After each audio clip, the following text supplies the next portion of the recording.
Olá, sejam todos muito bem-vindos novamente ao Papo On, esse podcast que traz pessoas que têm muito o que dizer. E estamos agora recebendo duas pessoas incríveis. Uma é uma professora que eu tenho o maior carinho, Ana Elisa Ribeiro, professora titular do Departamento de Linguagens e Tecnologia do Cefet-MG. Ela é uma escritora serial, uma pessoa que tem livros incríveis, inclusive de poesia também. É linguista aplicada e pesquisadora do CNPq, ou seja, não é pouca pessoa, né? Entre seus livros mais recentes estão Multimedialidades, Textos e Tecnologias, Linguística Aplicada, Ensino de Português e Em Busca do Texto Perfeito. Ana Elisa, muito obrigado pela sua presença aqui. E também uma surpresa super agradável. Ele estava vindo de Portugal aqui para fazer um trabalho. A Ana Elisa vai explicar também o que ele está fazendo aqui. Nuno Medeiros, português, veio para Belo Horizonte, pela primeira vez em Belo Horizonte, professor do programa em Cultura e Comunicação da Faculdade de Letras da Universidade de Lisboa, docente da área de Literaturas, Artes e Culturas e do Departamento de História. Ele é graduado em Sociologia, é mestre em Sociologia Histórica e doutor em Sociologia da Cultura pela Universidade Nova de Lisboa. Ou seja, é uma dupla de peso aqui. Muito legal estar com eles. Muito obrigado pela presença de vocês. Eu acho que o Papo On possibilita isso, sabe, Ana? Trazer pessoas incríveis e pessoas que a gente vai conhecendo ao longo da nossa vida. A Ana eu conheço há muito tempo, desde um passado onde eu a entrevistei falando de iPad, que o iPad ia acabar com o livro, ela quase me matou, uma vez que eu fui lá no Cefet falar com os alunos dela. E eu queria começar a partir daí, Ana. A época do iPad passou aquele hype, né, 2010, 2012 ali, muito se falou que o livro ia acabar, ele continua firme e forte, né? Mesmo as tecnologias chegando na velocidade que estão chegando, o livro continua com seu lugar sagrado? Sagrado não, mas com seu lugar, Uhum. Né? E quando você está falando assim, o livro, eu estou imaginando que você está imaginando um livro de papel, aquele retângulo, clássico, né? O clássico. Uhum. Porque esse, né, que a gente imagina primeiro, que está no imaginário de todo mundo, um top one, assim, esse está aí sendo muito impresso, nunca se imprimiu tanto, nunca se editou tanto, nunca se publicou tanto, nunca teve tanta editora pequena, independente, fazendo justamente livro impresso, mas em modos de produção diferentes. Então, por exemplo, você tem um povo que publica numa escala super industrial, trocentos mil exemplares de idênticos, e tem uma galera fazendo ainda tipografia, numa escala pequenininha, de propósito, eu quero fazer 100 exemplares, eu quero fazer 200 exemplares, de um jeito mecânico. Então, assim, o livro tem muitos jeitos de existir, eles estão aí, assim, sem ser muito incomodados ainda. Um monte de gente, inclusive muito jovens, preferem, na hora que você pergunta em pesquisas, assim, você prefere ler em que a meninada fala, eu prefiro ler aqui no papel. Uhum. Mas é uma mistura hoje. Tem outras formas de livro, outros jeitos do livro existir, chamado de livro também, às vezes mais como metáfora do que como uma coisa que parece com a outra, né? Uhum. Mas que fica chamando livro. E que também estão ocupando seus espaços, mas não chega a ameaçar. Naquela época do iPad, o iPad não pegou, você sabe disso. Né? O iPad virou um negócio esquisito e o telefone, o smartphone tomou lugar, tomou tudo, né? Ocupou todos os espaços e começou a fazer bem num espaço menor o que aquilo podia fazer. Mas tem um monte de gente fazendo livro nativamente digital, vamos dizer assim. Né? O livro não tem outra materialidade. Até pensado para o digital. Pensado para o digital. Tipologia, aqui no Brasil tem muita gente estudando, principalmente no infantil. Uhum. Que é interessante também. Tem uns gêneros, assim, de escrita, e principalmente literários, que experimentam mais, sabe? O pessoal que vai meio na frente para olhar. O infantil faz muito isso, pessoas que experimentam essas tecnologias e criam coisas. Aí até não chamam editoras, às vezes chamam assim, publicadoras, empresas de tecnologia, escapa um pouco da coisa da editora, porque é uma programação, é um outro negócio. Às vezes adaptado, às vezes original. E tem o pessoal da poesia, que também costuma sair na frente, assim, nessas coisas. Nesses formatos que vão lá mexer, na época, sei lá, outras épocas com outras tecnologias, coisas eletrônicas, não necessariamente digitais, experimentações. O Brasil também tem Um Legal. monte, tem em todo lugar aí. O professor Nuno é especialista em edição também, né? O que você pensa nisso, professor, em relação a esses novos formatos? São válidos? Eu acho que quanto mais gente lendo, melhor, né? Mas esses formatos também não acabam descaracterizando um pouco essa característica que talvez seja intrínseca da leitura, que é contemplativa, mais quieta, silenciosa, sem os pop-ups, sem interrupção dos avisos que acontecem o tempo todo com a gente? Bom, há uma expressão bem portuguesa que diz assim, não é possível parar o vento com as mãos, não é? Não é possível parar o vento com as mãos e, portanto, o livro aí está, enfim, nas suas manifestações mais diversas, como a Ana já falou, é impossível pará-las. Eu nem sei se é desejável.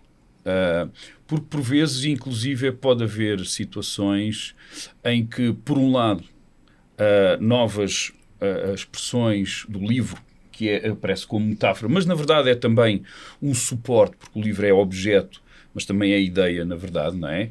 E aquilo de que tu falavas do imaginário, etc. Não é? E por um lado, pode haver formas e fórmulas, modelos de produção de conhecimento, produção de recreativa, produção de literatura ou produção de qualquer outro elemento passível de ser lido, e aqui a leitura não é só a leitura que nós normalmente associamos historicamente ao livro, porque na verdade a leitura que associamos historicamente ao livro nunca foi só a leitura que nós associamos historicamente ao livro, não é? No século XIX e mesmo no início do século XX em Portugal, mas aqui no Brasil também, muitas vezes o livro publicado, impresso, editado, exatamente tal como nós tendemos a conformá-lo como uma espécie de modelo, não é? Do cânon do livro, não é? Na verdade, ele era lido de várias formas. Ele era lido muitas vezes oralmente. Ou seja, muita gente que não tinha capacidade de descodificar o texto, não é? Ou seja, o pessoal analfabeto, na verdade, lia o livro através da leitura oral de outrem. Ou seja, havia gente que muitas vezes fazia leituras perfeitamente coletivas. Portanto, na verdade, a leitura também nunca foi só aquilo que a gente pensa. Não só contemplativa. Ou seja, não foi só contemplativa, etc. Muitas vezes lia-se também em espaços coletivos, como nas igrejas. Ou seja, havia alguém, por exemplo, o padre, que lia e as pessoas liam com ele, não é? Muitas vezes, inclusive, há casos mesmo estudados de pessoal que tinha os missais, os livrinhos, mas na verdade quase não conseguia ler, ou conseguiam ler, mas não conseguiam ler em latim. E na verdade liam por memorização. Eles decoravam. E, na verdade, aquilo transformava-se numa espécie de verdadeira oração. Não é? Uma reza, né? Mas que nos permitia perceber que havia ali leitura, não é? E, portanto, a leitura pode ser de imagens também, não é? Eu que sou, um fanático de consumidor de gibis, de HQ, ou como nós falamos lá em Portugal, de banda desenhada, sei bem o que é olhar para um livro e concentrar-me no jogo entre o que está escrito e o que está desenhado, não é? Além de que, já desde há bastante tempo, falaste também na questão da poesia, não é? Desde há bastante tempo há experiências, ainda antes do mundo digital, experiências em vídeo, experiências até eletrónicas de poesia. Pronto, e desse ponto de vista, há uma cultura que é escrita por um lado, que não é escrita por outro, mas que é uma produção cultural que, na verdade, procura projetar-se para uma fruição. Podemos chamar isso de leitura, podemos não chamar. Eu acho que quando começamos a pensar a sério nestes conceitos, eles, na verdade, começam-se a desdobrar. Não é? E a ficar um pouco mais complexos. E, portanto, por um lado, eu acho que as novas modalidades de apresentação do livro, ou daquilo que nós podemos considerar como livro, têm que ver justamente com a possibilidade de eles serem suportes para estas novas e velhas modalidades, quer de produção, quer de interpretação ou de leitura. E, por outro lado, eu acho que também, em alguns casos, pode haver até benefício para o próprio leitor, para a distribuição, para a recepção, que o livro impresso, tal como nós tendemos a conformá-lo como o modelo, não é? Aquilo em que nós pensamos imediatamente quando pensamos no livro, que pode haver vantagem que não seja só esse o modelo, não é? E, portanto, pode haver situações em que seja difícil fazer radicar processos, por exemplo, de alfabetização ou processos de ensino que carece de professores porque não há, e é preciso incluir vídeos, etc, etc, que possa dispensar a presença do interessante livro, isso, professor, que aí eu faço uma ponte com o que você está trazendo a questão que talvez seja interessante a gente olhar também, professora, em relação ao acesso à leitura, né? Tem um caso recente agora, Fernanda Torres comemorando que o Brás Cubas agora está bombando no TikTok, né? Então pessoas que nunca tinham tido acesso, não só nacionalmente, como globalmente, passam a entender quem é efetivamente Machado de Assis, né? A potência desse escritor. E o acesso foi por um caminho, pelo TikTok, que é muito pouco acessível, talvez, para nós que somos sêniores, digamos assim, mas para os jovens é o principal canal de acesso a qualquer coisa, seja para o bem, seja para o mal, né? Então também está tendo uma reconfiguração aí, né, professora, em relação a esses locais onde que as coisas estão trazendo os grandes leitores, os grandes escritores, formando gente com essa capacidade de ler livros tão legais. Eu não sei até que ponto isso vai durar, né? Que é uma coisa que a gente queria muito, eu estou falando a gente, professores, que tentam fazer isso a vida inteira e não conseguem, quer dizer para a galera que o cara é bom, Machado de Assis é bom, o Brás Cubas é legal. Ih, aquela moça antiga, fica falando desses caras, nem existe, isso, ela morreu. Então, assim, na verdade, ninguém escuta, mas eu nunca a gente vi tá aí, nunca vi ele num filme novo da Netflix. Como é que ela chama a moça? Ela tem um nome, Novak, né? O sobrenome dela é Novak. Ela, na verdade, está uns 100 anos atrasada Mas tudo bem, né? Pelo menos ela ótimo. chegou, eu achei né? sensacional o Brás Cubas subir no top de vendas, né? Ótimo, só que podia durar, né? Então, assim, a ideia primeiro que a gente tenta fazer isso a vida inteira e fica uma picuinha, né? Aí ela vai lá, fala um negócio, todo mundo compra. Primeiro, eu quero ver todo mundo comprar e ler, né? E segundo, que uma preocupação é que as pessoas sejam leitoras e não estejam leitoras. Que falou aqui, comprei, tá, mas então continua, né? Inclusive tem nas próprias livrarias, você já viu assim, tem os top 10 do TikTok, ou seja, sim, uma parte separado, reservada para daquilo que se comenta, já, assim, né? Para as editoras, principalmente as maiores que têm condição de investir nisso, né? Porque é uma estratégia de marketing hoje. Não dá mais para ignorar os influencers, né? Os influencers de livro. São muitos e, de fato, eles convertem em venda a coisa, né? Porque, assim, sempre teve resenha de jornal, mas resenha de jornal a gente sabe que vende um livro, né? Esse pessoal, não sei, né? Eles estão ali falando, se comunicando e as pessoas compram o unboxing do livro, né? Assim, talvez, né? Então, assim, não dá para ignorar. Eu acho que não é uma coisa que dê para dizer, não quero fazer assim.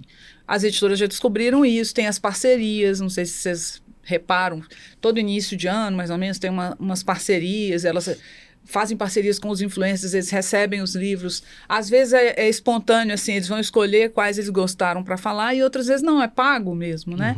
Então, fazem virar consumo. Mas para quem é professor e está realmente preocupado, não é só consumo, né? A gente quer que a pessoa passe a ser leitora. E no caso do Machado de Assis é muito curioso, porque o que a gente viu ali foi assim, meio chocante. Pô, estou falando isso há um tempão, minha vida profissional inteira. E a galera não é verdade que todos, né? Muita gente vai lá e lê, mas não fica, né? Eu não sei também se no caso dela vai ser duradouro, porque tem também uma coisa... Uma coisa muito rápida, você sabe disso, né? Um hype, de repente... hype, depois apaga, aí aparece outra coisa. O ciclo é muito rápido. Muito rápido. Você falou uma coisa aqui A gente fez uma pesquisa com jovens de ensino médio, está publicado numa revista da USP, chama Sem Modo Avião. É uma coisa que os meninos disseram. Então, a gente, na verdade, estava querendo saber como eles leem. Não é se lê literatura ou não lê. É como, com que equipamentos, como é que eles misturam essas coisas. E fazem isso com muita naturalidade. E não só jovens, todo mundo faz isso. A gente tem mania de separar por faixa etária, mas quem está no mundo faz mais ou menos a mesma coisa. E aí eles dizem o seguinte, que Teve uma pergunta parecida com aquela coisa que você falou da contemplação e das interrupções de notificação. Eles falam isso, assim, eu não gosto muito de ler no celular porque fica chegando mensagem. Aí a gente perguntou, por que você não põe no modo avião? Eles falaram, não. Né? Ele não quer, ele quer mesmo ser interrompido, mas ele identifica que aquilo atrapalha é um problema. Na hora de ler. Mas eles fazem uma coisa que é assim, que tem a ver com a nossa vida diária. É outra coisa que era legal a gente entender, que livro não tem a ver com um momento exceção da sua vida. Livro pode ser uma coisa absolutamente junto com o cotidiano. Então, por exemplo, a gente perguntou assim, mas que hora que você escolhe que vai lendo o mesmo livro? Eles estavam lendo assim, um livro que a escola mandou, tipo Macunaíma, sabe? E aí eles tinham o PDF no celular, PDF não sei mais aonde, alguns tinham Kindle, muito poucos, e tinham o livro impresso, porque ele pega na biblioteca, um livro meio clássico, assim. Eles tinham todos, quer dizer, eles tinham o mesmo livro, entre muitas aspas, o mesmo livro de modos diferentes, disponíveis. E aí a gente perguntou, que hora que você escolhe? Né? Essa hora eu vou ler o impresso, essa hora eu vou abrir no meu celular, depende do que eu estou fazendo. Eles deram muito exemplo assim. Quando eu estou no ônibus, eu pego o ônibus lotado aqui da escola para casa. Então eu não consigo ficar sentado. Olha só o nível de... Eu não consigo ficar sentado. Aí não dá para ler o livro impresso em pé, mas o celular eu consigo. Então é nesse nível de miudeza que interessante, que você escolhe a modulação que você vai fazer dos acessos. Uhum. E tudo bem. A gente tem uma visão meio concorrente, sabe? Como se para fazer um tivesse que abandonar o outro. E os dispositivos perceberam isso, né? Você começa a ver um filme na Netflix, você para aí ali, você vai para para, muda, ele vai continua onde você parou, exatamente. Né? Essa então, assim, possibilidade de eu migrar, acho que a né? gente tem uma coisa de concorrência na cabeça que atrapalha olhar o que está rolando. Não é concorrente, necessariamente, assim. Você não tem que ser um leitor de livro impresso puro, como se tivesse um purismo. Se você tiver todas as opções, você navega entre elas. Uhum. E era isso que esses meninos faziam e que nós também fazemos. Você se colocou aí como se fosse como é que é? O sênior. Nosso né? sênior. Mas você faz também, ainda mais um sênior todo equipado. Mas interessante isso, Ana, porque tem uma pesquisa recente que mostrou que 47% dos brasileiros se consideram leitores. E eu faço a pergunta em sala de aula assim, gente, quem lê? Qual livro está lendo? Ninguém sabe dizer qual livro que está lendo, ou seja, né? Tem muito de dizer que está lendo por uma questão até social, né?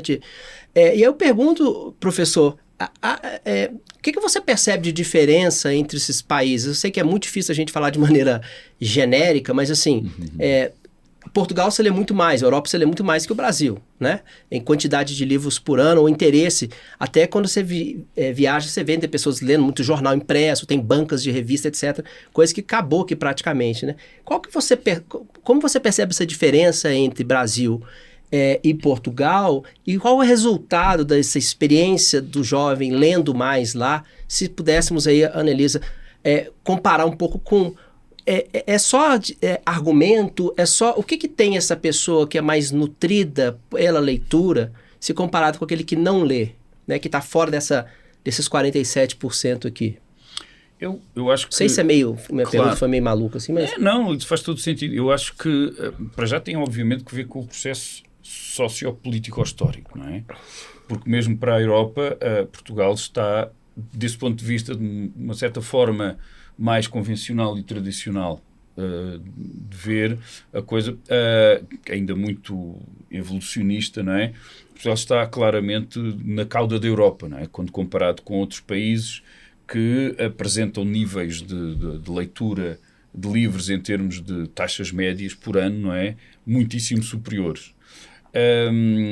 Eu acho que a primeira ideia é percebermos isso como tendo uma relação com os processos históricos, não é? Portugal foi um país que passou quase que diretamente de uma predominância de cultura oral para uma predominância de cultura audiovisual, sem ter tido tempo histórico de sedimentar um período no meio, não é? Em que as pessoas iam aderindo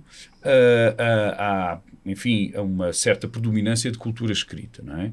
E de repente, quando passámos a ter condições de alfabetização, de acesso a bens primários, ou seja, quando, do ponto de vista social e económico, passámos a ter condições de, finalmente, fazermos o percurso que outros já tinham feito, em alguns casos 80 ou 90 anos antes, de repente já tínhamos um contexto completamente diferente, em que a televisão aparecia com um poder incrível, e nem sequer estou a falar dos últimos 30 anos, não é? Ou dos últimos 25 anos, em que estamos a falar, sobretudo, então, ainda de uma sociedade em rede, com a questão da globalização da informação, da internet, etc, etc. E, portanto, depois, a partir, sobretudo, do século XXI, o esmagamento do mundo digital. Nem sequer vou aí.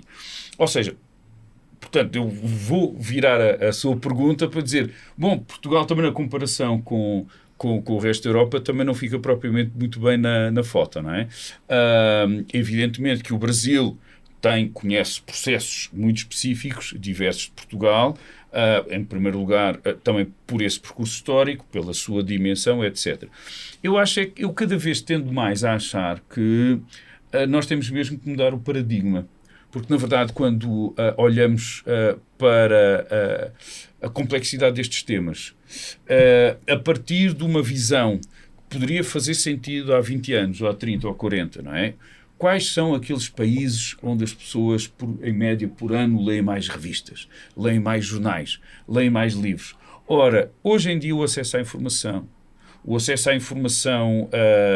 para efeitos da pessoa se informar, ou para efeitos da pessoa, digamos assim, fazer um certo tipo de escolhas de consumo, ou o acesso à recriação de lazer, ou o acesso aos bens intelectuais, o acesso ao conhecimento e por aí fora, hoje em dia faz-se de múltiplas maneiras, não há como negar, e por isso é que eu me revejo muito nessa ideia de temos que mudar o paradigma para deixar de ter o centro e pensarmos que hoje temos que ver que há modelos que são supletivos, são complementares, são, enfim, se quiserem, concorrenciais, mas não são necessariamente únicos ou exclusivos relativamente aos outros, não é? E eu acho que devemos utilizar cada vez mais essa maneira de ver quando pensamos nas taxas de leitura média. Porque o que é uma taxa de leitura média? É que nós estamos a utilizar essa maneira de recolher informação que fazia sentido para pensar uma sociedade que é diferente da de hoje. O que é hoje a leitura? Hoje a leitura é muito mais fragmentária. E é isso, e não é necessariamente só nos mais jovens, é nos mais velhos também, cada vez mais. Eu digo isto, peço desculpa, eu digo isto até com algum embaraço, mas não com total embaraço. Eu sempre, toda a minha vida, li jornais em papel. Eu já não leio jornais em papel e continuo a ler jornais cotidianamente. Eu já não leio jornais em papel há 4 anos. Eu até tenho um certo... Confesso, porque há aquela coisa também sensorial e tal, mas há a coisa sensorial porque nós somos da geração sensorial. Claro que o ser humano continua a ser sensorial. A meninada hoje não é menos sensorial do que nós éramos. Agora, eles já nasceram, eles já são verdadeiros nativos digitais. E, portanto, só para embrulhar a pergunta, ou para me conseguir desembrulhar da pergunta, eu tendo hoje a olhar para estas comparações internacionais com mais calma e com um sentido, a crítica até maior, porque se hoje as condições e o contexto mudou, como é que nós podemos pensar esse contexto da mesma forma? E como é que podemos continuar a insistir em recolher a partir dos mesmos pressupostos e premissas informação, não é? Quando hoje já devemos, se calhar, pensar a recolha de informação de uma outra maneira, porque a interpretação que fazemos dessa recolha também tem que ser diferente. Não é? Quer completar, professor? Eu acho que tem uma coisa que ele fala de Portugal que não é muito diferente no Brasil, não. Essa coisa do tempo, não teve tempo para ser impresso. E no nosso caso, foi proibido, né? No nosso caso, os queridos portugueses não deixaram a gente imprimir, ter prensa, até 1808. Exatamente. Então, a gente começa o processo... Claro, tinha coisa clandestina e tal e coisa, mas assim, a gente começa o processo de publicação quando a família real vem e permite, mas com muita censura, etc. Depois começa a ter um monte de, vamos chamar editoras, mas não era, né? Não era isso que a gente chama de editora, mas as gráficas, as imprensas. Aí vem o romance no final do século, né? Que aí a publicação de livros e tal. E o início do 20. Até aí, a alfabetização era para uma minoria da minoria, né? Então, uma coisa puxa a outra. Uhum. Se você tem uma imprensa funcionando, precisa de gente para ler, né? Aí começa, enfim, as lutas por isso vão ganhando. Essas reivindicações vão acontecendo. O caso feminista é muito importante, que é a alfabetização das meninas, né? Uhum. Não, você sabe que as mulheres são a maioria dos leitores, né? Assim, hoje. Mas elas foram proibidas de ler até o século XX. De ler, assim, de ser alfabetizado, de estudar. Então, você precisa aumentar esse público, né? Que não é só porque todo mundo é bonzinho, tem razões comerciais, vamos dizer, né? A hora que as editoras crescem no Brasil é a hora que as universidades aparecem e precisam de livros para as pessoas estudarem.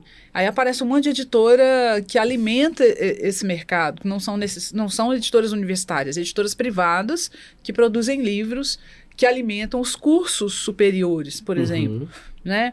Então as coisas estão muito ligadas, não é o livro sozinho, né? O livro, ele também aquela velha história, né? Ele é uma coisa, ele é um duplo, isso está em muitos filósofos, historiadores e todo mundo, que é a coisa do livro ser um objeto simbólico e comercial. A gente gosta muito de falar da parte simbólica, bonita, bacana, mas tem a parte material dele, a questão da venda dele, do consumo dele, que é a parte que a gente não gosta de falar, porque é meio feio, né? Falar de uma coisa tão nobre e falar de dinheiro.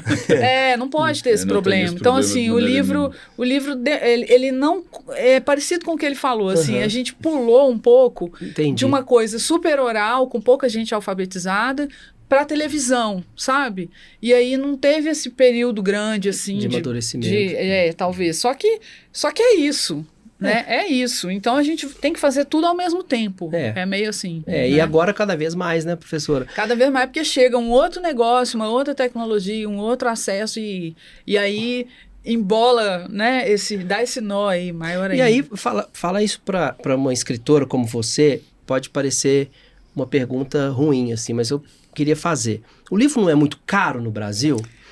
Essa pergunta porque aquela coisa assim, vá ao teatro, né? Mas então me dá o ingresso para eu ir, porque eu quero te prestigiar no teatro, mas eu não quero pagar o teatro, né? O livro não é muito caro, e aí, emendando aqui com o professor, existe a lei do preço fixo do livro em Portugal e não dá para fazer isso aqui, porque às vezes você quer comprar...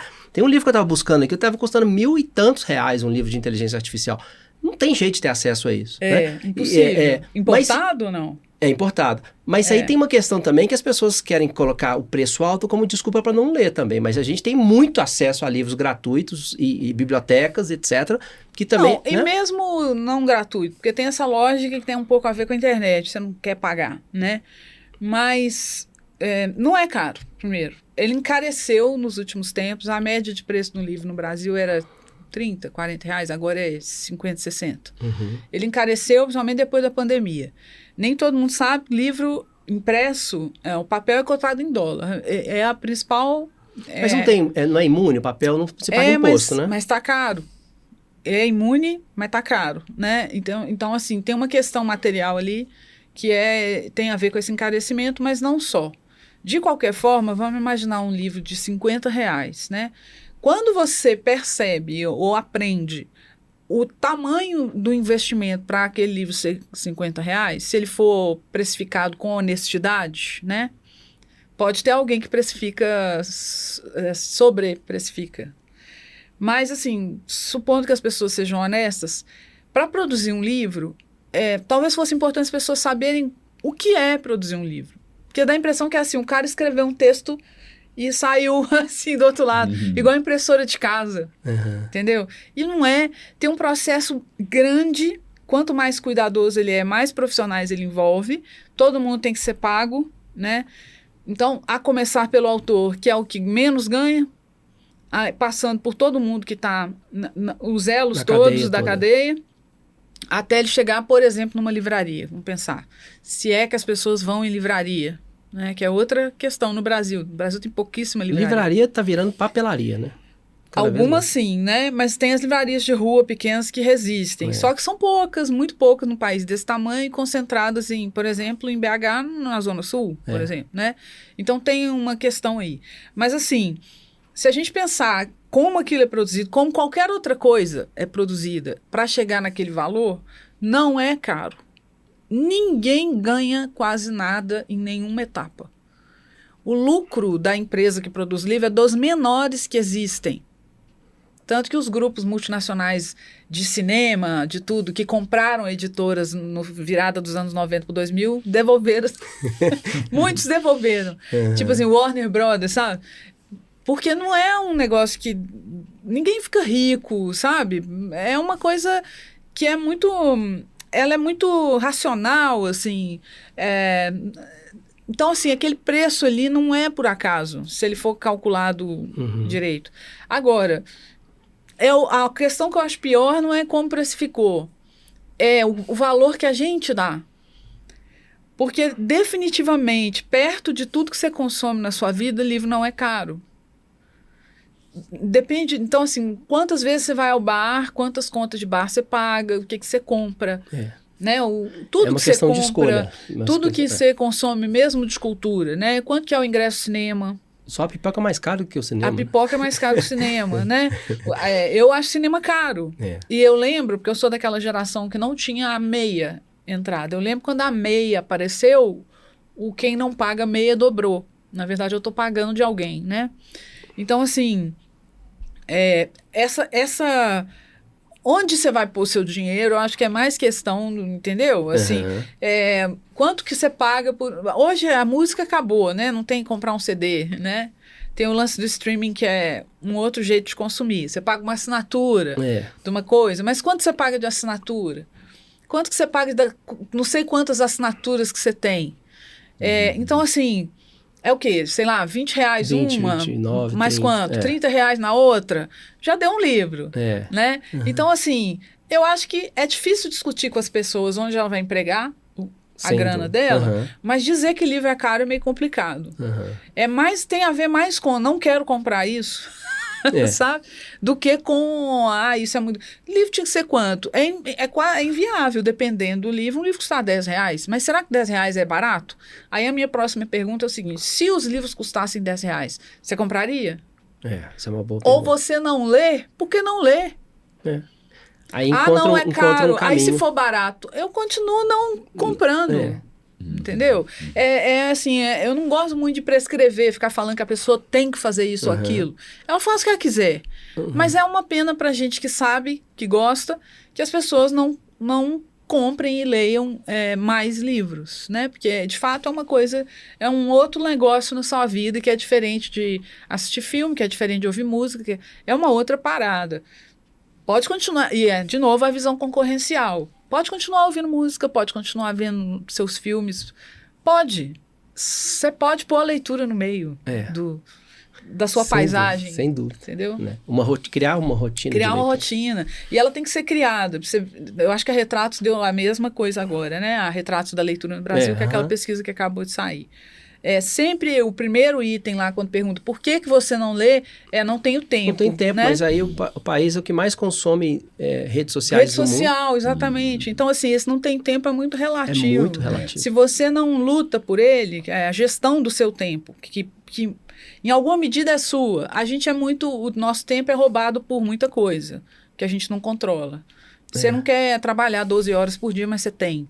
Né, que trabalhar. Então, beleza, a gente não manda assim no nosso tempo, infelizmente. Mas o que você manda da gestão do seu tempo, você faz o que com ela? O Brasil é campeão de ficar olhando, subindo tela de Tem um rede livro social. muito interessante, chama A Fábrica de Cretinos Digitais, não sei se você já leu, conheço. Né? Que fala traz muita pesquisa sobre isso, né? O quanto tempo que se perde consumindo, ele chama de tela recreativa, né? Que não gera nenhum tipo de conhecimento. Você vai aprender como é que você abre uma tampa de um produto assim, de maneira diferente, mas isso não te soma nada enquanto conhecimento, né, professor? E aí eu queria entender também como é que fica essa questão do preço do livro lá em Portugal, assim.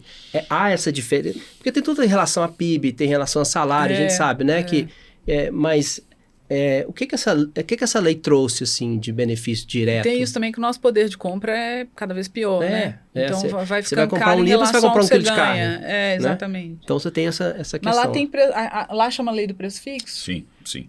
Antes de chegar à lei do preço fixo, eu subscrevo completamente o que tu disseste. Ou seja, lá também há muita conversa de os livros estão caros. Ou tempo e tal.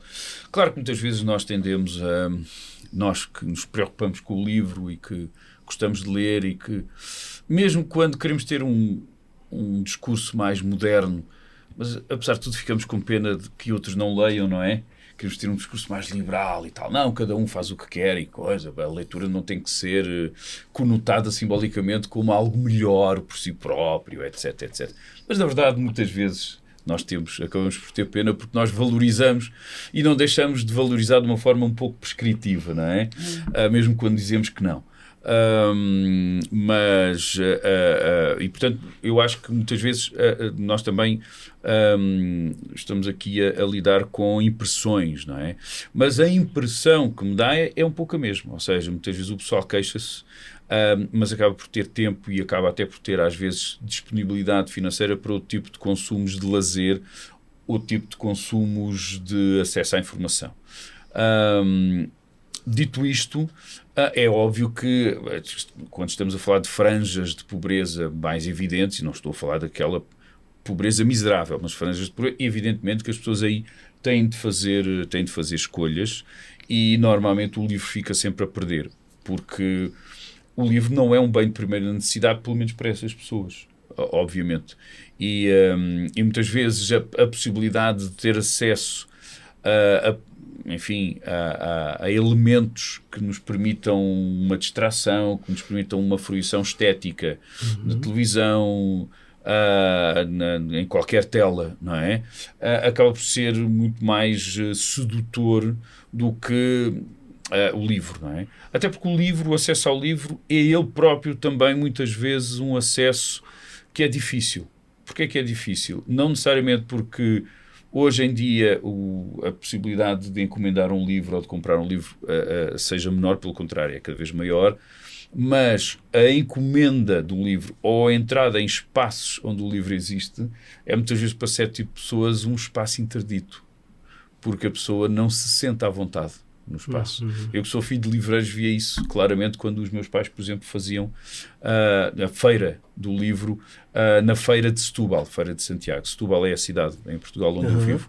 E eu lembro perfeitamente que aí nós tínhamos assim uma espécie de barracos, de stands, de espaços na rua, ou no resto, juntos com o resto dos espaços da feira, não é? Os carrosséis, as coisas todas, e víamos perfeitamente que havia pessoas que até se afastavam um pouco, porque eu acho que havia um certo desconforto porque não estariam habituados e viam inclusive o livro como um bem que não era para eles. E que não era para eles não só porque eles não têm esse hábito, mas como não era para eles, porque era como se fosse para uma espécie de classe diferente da classe deles. Não é? Portanto, há aqui vários ingredientes nesta sopa. Não é? Eu acho que há mesmo vários ingredientes desta sopa. Mas sim, há a questão do dinheiro e há a questão do tempo, que são, digamos assim, os grandes argumentos que são dados internacionalmente por muitas vezes quem não tem o costume, o hábito,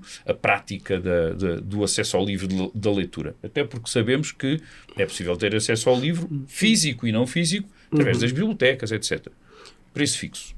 Preço fixo é outra música, não é? É outra história, não é? Nós temos a lei do preço fixo desde 1996, portanto vai fazer agora 30 anos. 30 anos. E já foi sucessivamente alterada, sempre no sentido, curiosamente, de mudar o preço fixo. É sempre. Sim, e de proteger um pouco mais, curiosamente.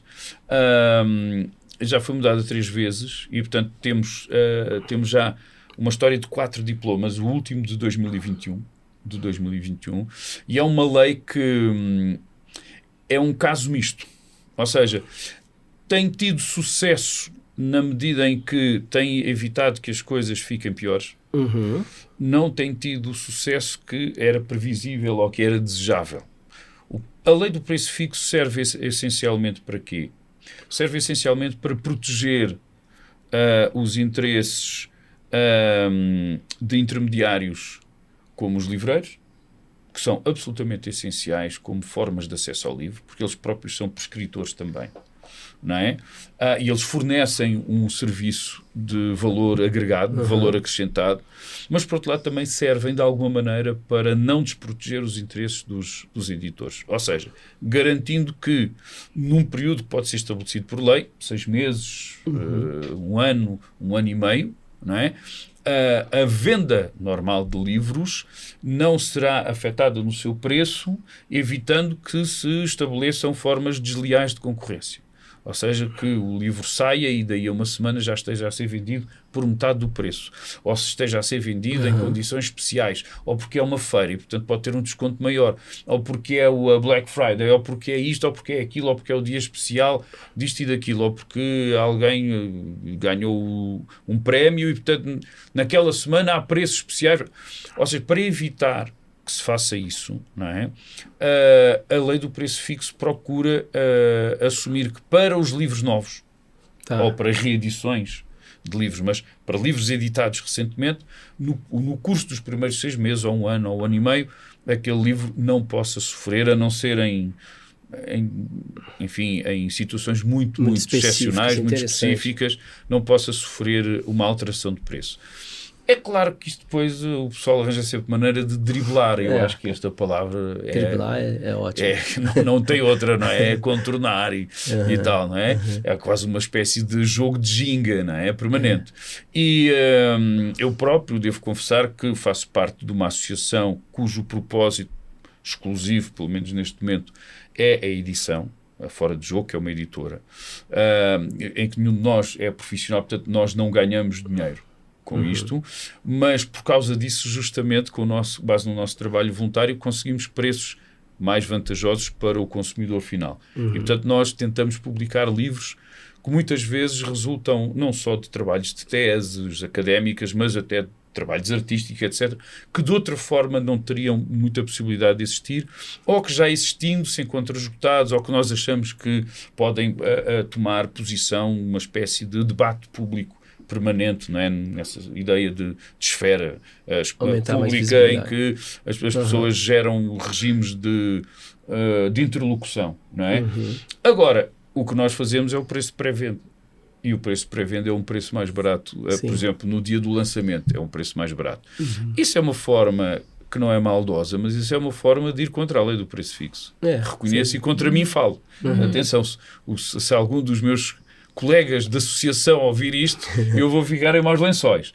É por isso que eu vou divulgar logo isto junto deles, que é para tirar a coisa logo. Não é? E eu, só para acabar, e portanto, a lei do preço fixo, se não corrigiu as disfunções do mercado, pelo menos permitiu que elas não ficassem piores. Ou seja, as coisas seriam piores do que estão. E, sobretudo, eu acho que a ideia de defender os interesses e a própria existência de espaços e de agentes, não é? De instâncias como as livrarias e os livreiros é absolutamente fundamental. Muito legal, muito Vocês legal. conseguem segurar a Amazon lá? Eu acho que a Amazon lá não tem...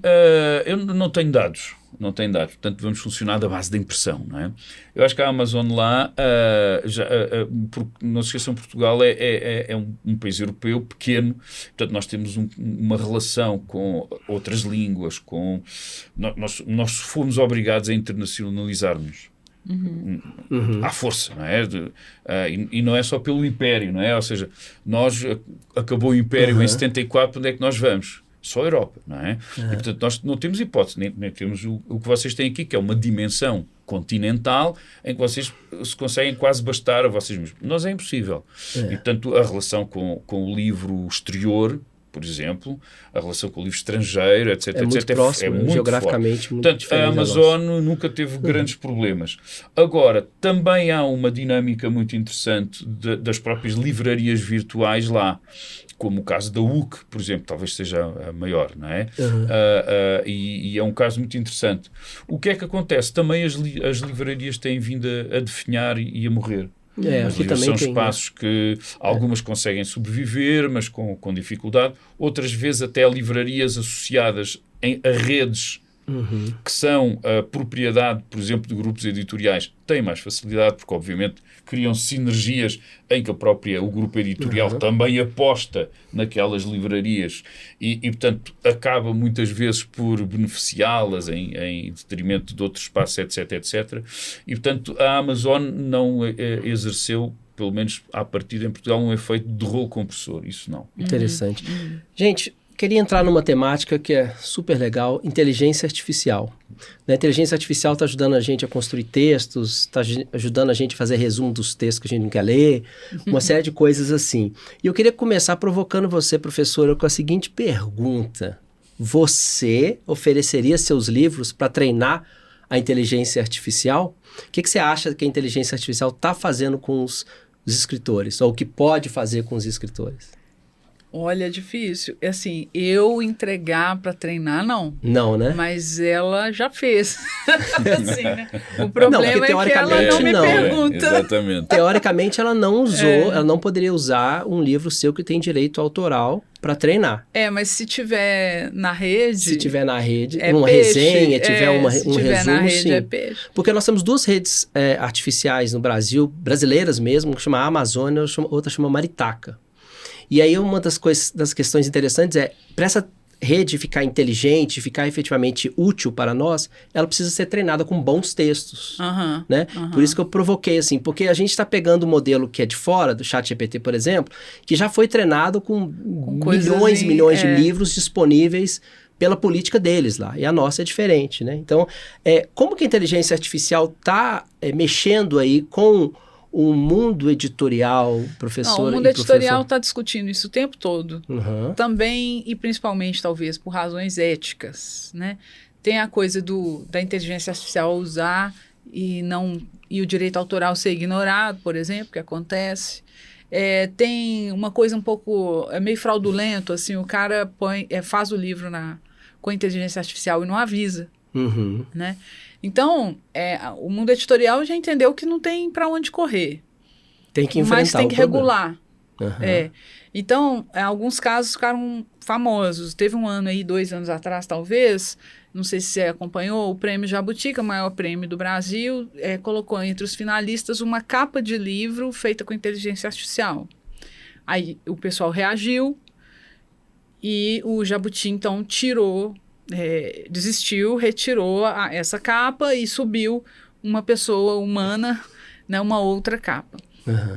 Qual que é o problema disso? Aí o pessoal da tecnologia vem discutir que também é arte, que não sei o quê, que tem que... né? Então, beleza. O que acontece é que você tem que saber. Né? Então, a discussão é meio no sentido... É meio no sentido, assim, de... vamos regular, então. Você tem que avisar. Isso está acontecendo até no mundo acadêmico. Você tem que avisar. Usei inteligência artificial desse jeito para fazer isso aqui. Essa parte do resultado foi feita assim.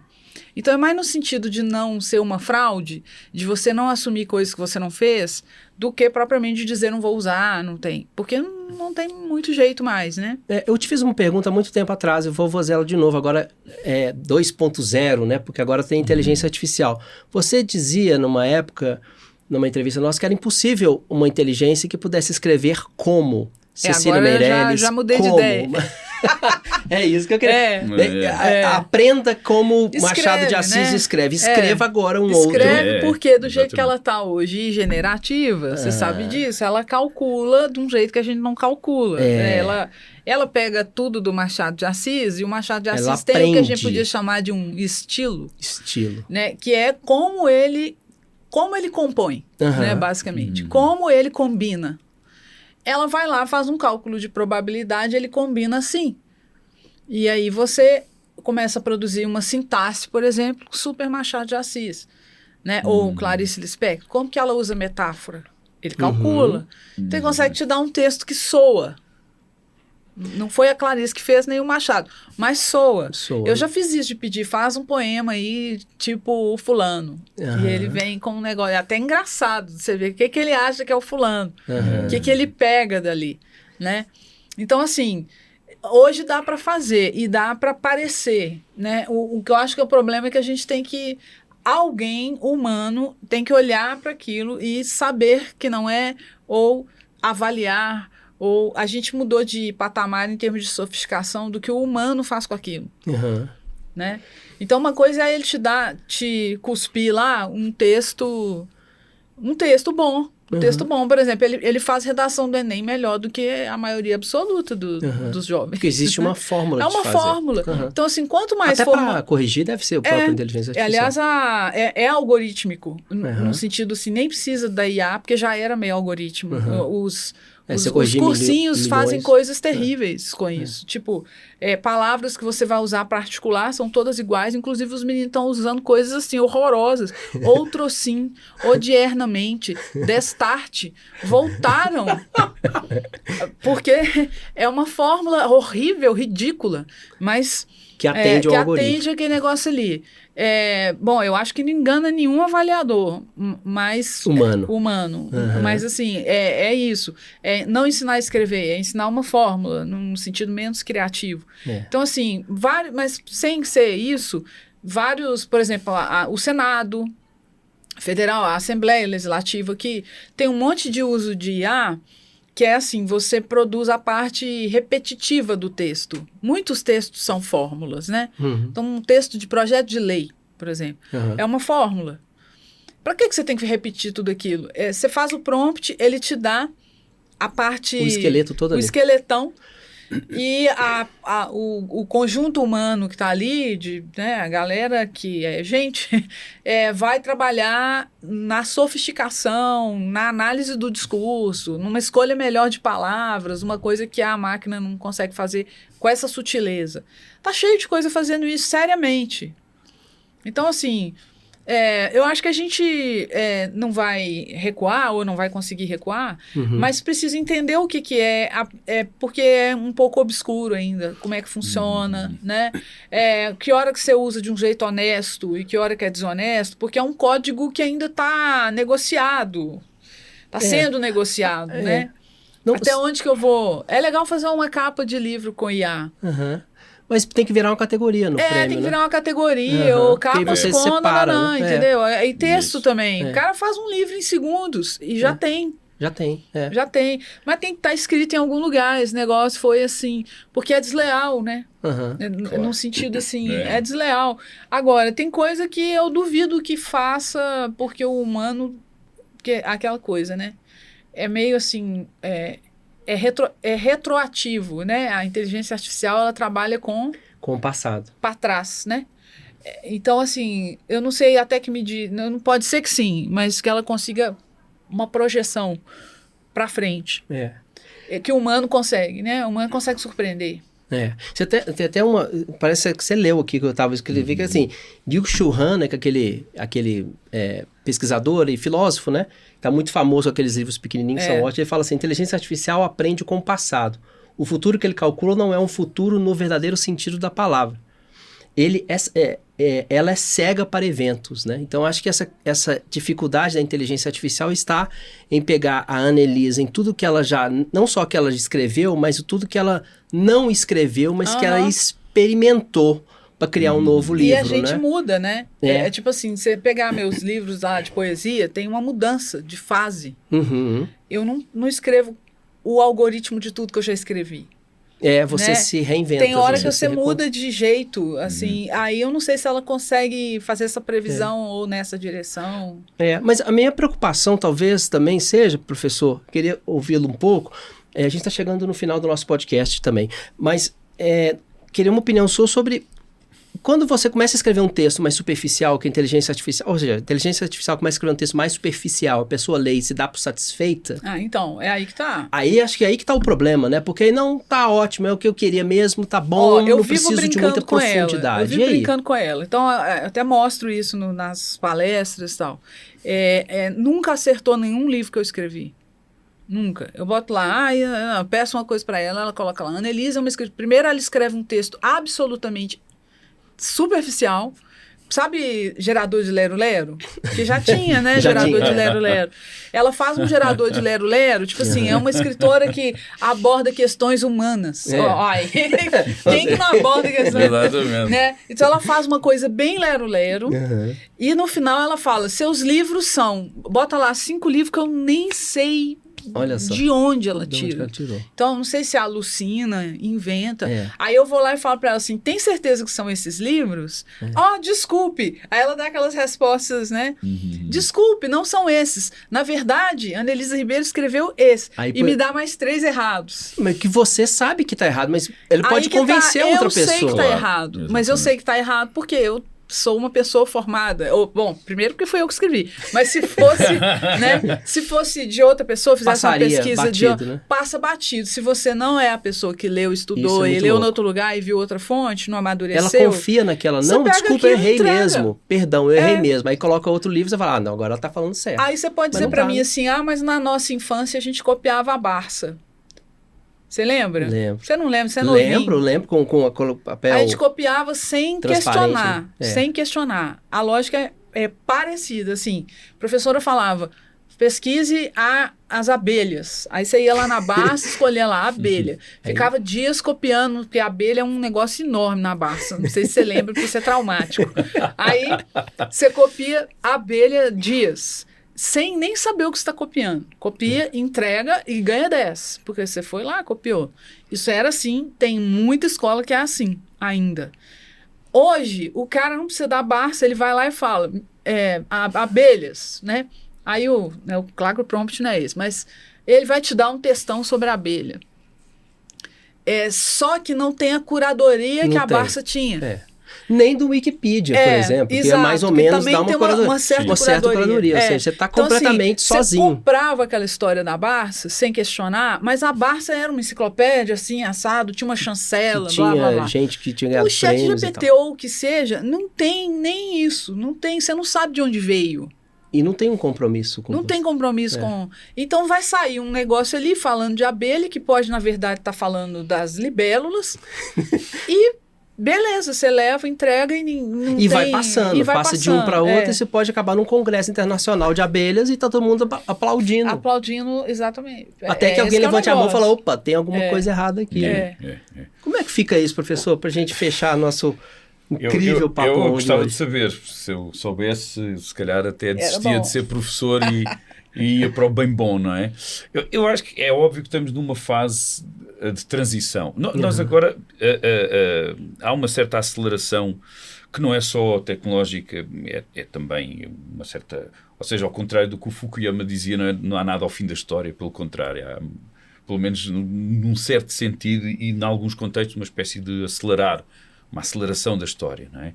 E pela via tecnológica, mas não é só tecnológica, porque na verdade a tecnologia também é tributária de muitas outras coisas, da política, da finança, da possibilidade dela própria existir, da aceitação, do facto de vivemos numa sociedade de consumo e, portanto, há muita tecnologia que aparece e que depois, por simplesmente, morre sem que tenha sido objeto de captação por parte do consumo, e há outra que consegue, antes do ChatGPT já havia outras hipóteses, e há outras hipóteses. Aliás, nós já utilizamos, até do ponto de vista textual, a inteligência artificial há muito tempo, quando nós pegamos no celular e queremos mandar mensagem, ele já adivinha o que é que a gente vai... Claro, evidentemente. Mas isso não nos chateia nada, não é? Não, a gente passa vergonha, às vezes. Sim, às vezes, exatamente, porque a gente nem vê bem. Exatamente. E, não era isso que eu queria. E então há que editar o texto quando a outra pessoa, desejavelmente, ainda não viu. Mas eu acho que nos habituámos a viver em períodos sucessivos e às vezes até conflituantes de transição. é óbvio que isto é uma transição. Nós não sabemos para onde é que vamos. Sabemos que nunca vivemos uma coisa assim. Porque hoje, se falamos em inteligência artificial generativa, que era uma coisa que não falávamos há 6 anos, não é? Eu não sei o que é que vamos falar daqui a 6 anos.